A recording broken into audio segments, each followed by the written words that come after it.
Sorry, it's DJ.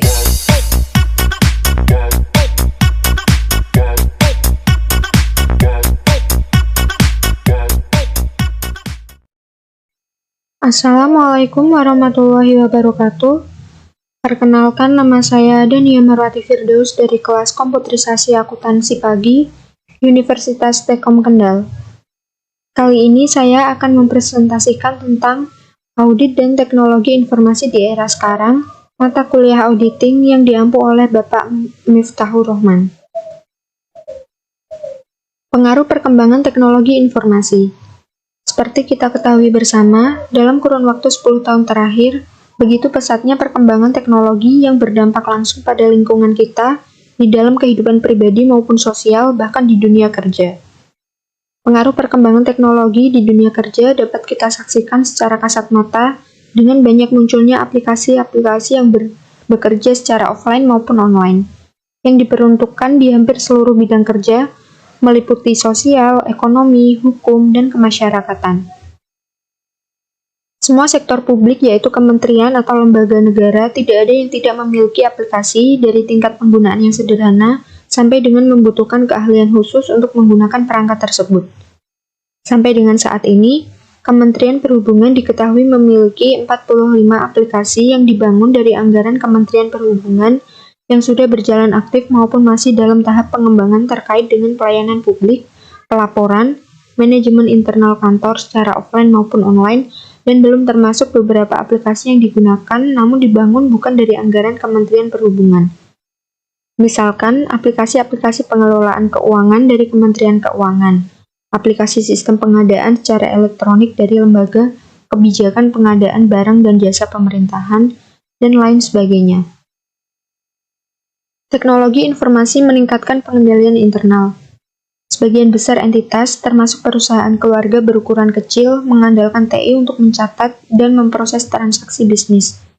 Akibat kemajuan TI yang luar biasa, perusahaan yang relatif kecil pun bahkan menggunakan komputer pribadi dengan perangkat lunak akuntansi komersial untuk menjalankan fungsi akuntansinya. Fungsi akuntansi yang menggunakan jaringan TI yang rumit, internet, dan fungsi TI terpusat sekarang sudah merupakan hal yang umum dilakukan dimanapun. Beberapa perubahan dalam pengendalian internal yang disebabkan oleh integrasi TI ke dalam sistem akuntansi yaitu: yang pertama, pengendalian komputer menggantikan pengendalian manual, dan yang kedua, menyediakan informasi dengan kualitas yang lebih tinggi. Menilai resiko teknologi informasi. Banyak resiko dalam sistem manual dapat dikurangi dan dalam beberapa kasus malah dihilangkan. Namun, akan menciptakan resiko baru yang spesifik pada sistem TI yang selanjutnya dapat menimbulkan kerugian yang besar jika diabaikan.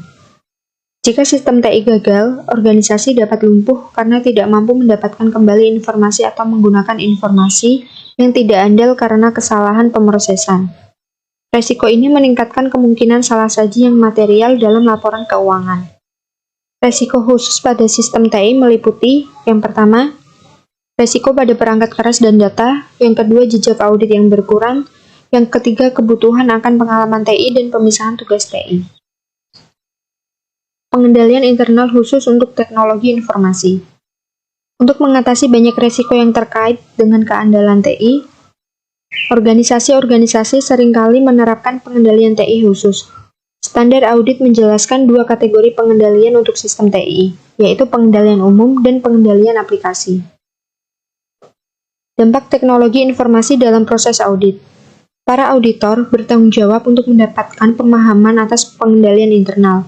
Mereka harus memiliki pengetahuan mengenai pengendalian umum dan aplikasi. Apakah klien menggunakan aplikasi TI yang sederhana atau yang kompleks?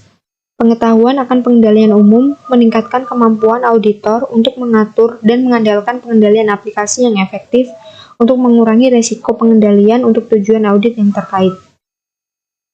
Bagi auditor perusahaan publik yang harus menerbitkan opini atas pengendalian internal terhadap laporan keuangan, pengetahuan terhadap umum maupun pengendalian aplikasi merupakan hal yang penting. Pengaruh pengendalian umum terhadap pengendalian. Auditor harus mengevaluasi efektivitas pengendalian umum sebelum mengevaluasi pengendalian aplikasi. Pengendalian umum memiliki dampak yang luas terhadap efektivitas pengendalian aplikasi.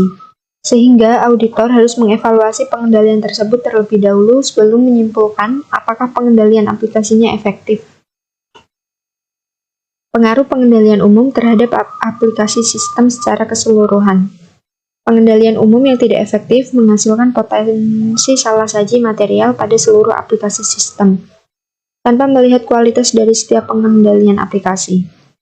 Sebagai contoh, jika tugas-tugas TI dipisahkan dengan tidak memadai, misalnya operator komputer yang juga bekerja sebagai pemrogram dan memiliki akses terhadap program-program dan arsip-arsip komputer, auditor harus memperhatikan kemungkinan adanya program perangkat lunak atau perubahan arsip data yang tidak diotorisasi dapat menunjukkan adanya transaksi-transaksi fiktif atau data yang tidak sah, penghapusan dalam akun-akun seperti penjualan, pembelian, dan gaji yang tidak sah.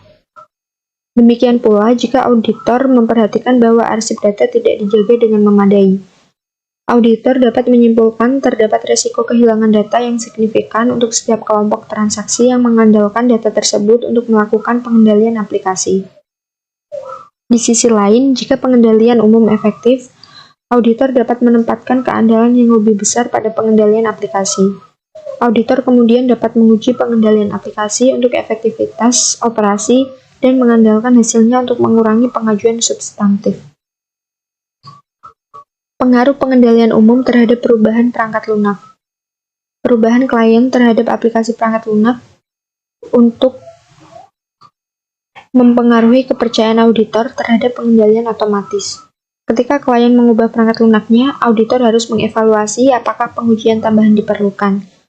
Jika pengendalian umum efektif, auditor dapat dengan mudah mengidentifikasi kapan perubahan perangkat lunak dilakukan. Mendapatkan pemahaman atas pengendalian umum, klien auditor biasanya mendapatkan informasi mengenai pengendalian umum dan aplikasi melalui beberapa cara berikut ini. Yang pertama, melakukan wawancara dengan personil TI dan para pengguna utama. Yang kedua, memeriksa dokumentasi sistem seperti bagan arus, petunjuk pengguna, permohonan perubahan program, dan pengujian hasilnya. Yang ketiga, mengkaji hasil perincian kuesioner yang diisi oleh para staf TI. Dalam banyak kasus, auditor harus menggunakan beberapa pendekatan di atas masing-masing, memberikan informasi yang berbeda. Sebagai contoh, wawancara dengan SEO dan para analisis sistem memberikan informasi yang berguna mengenai operasi fungsi TI secara keseluruhan. Cakupan perkembangan perangkat lunak dan perubahan perangkat keras yang dilakukan terhadap perangkat lunak aplikasi akuntansi, dan tinjauan pada setiap perubahan yang direncanakan. Pengkajian permohonan perubahan program dan hasil pengajuan sistem berguna untuk mengidentifikasi perubahan program dalam aplikasi perangkat lunak. Kuesioner membantu auditor untuk mengidentifikasi pengendalian internal yang spesifik. Audit dan TABK.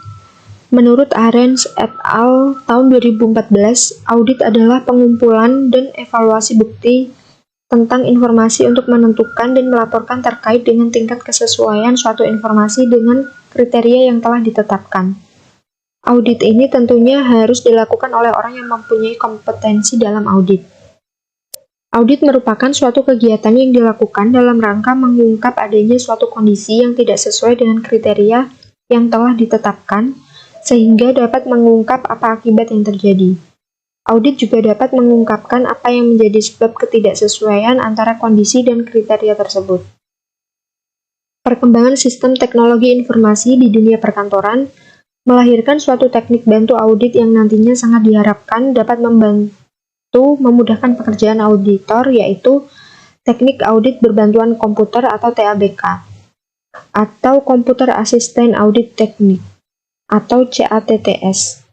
Bahkan apabila dioptimalkan dapat mendukung pelaksanaan tugas auditor dalam mendeteksi fraud. TABK adalah penggunaan komputer dalam kegiatan pemeriksaan. TABK merupakan alat yang membantu auditor dalam mencapai tujuan pemeriksaan yang mengacu pada prosedur pemeriksaan atau audit yang mengkhususkan untuk pengujian data dan perangkat lunak. TABK secara sederhana adalah penggunaan komputer dalam kegiatan audit yang berguna untuk mengumpulkan dan mengevaluasi data berbentuk elektronik untuk menjadi bukti audit. untuk dapat memperoleh dan mengevaluasi data dalam bentuk elektronik. Seorang auditor harus mengetahui teknik-teknik untuk mengakses dan menganalisa data elektronik yang disebut dengan teknik audit berbantuan komputer.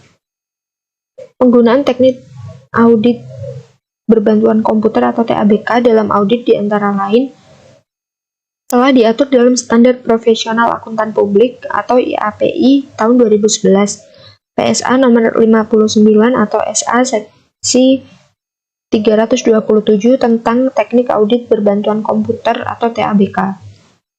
Dalam standar ini dijelaskan mengenai tipe dan manfaat TABK, pertimbangan dalam menggunakan TABK, langkah-langkah dalam menggunakan TABK, dokumentasi hasil pemeriksaan dengan TABK, dan penggunaan TABK dalam lingkungan komputer bisnis kecil.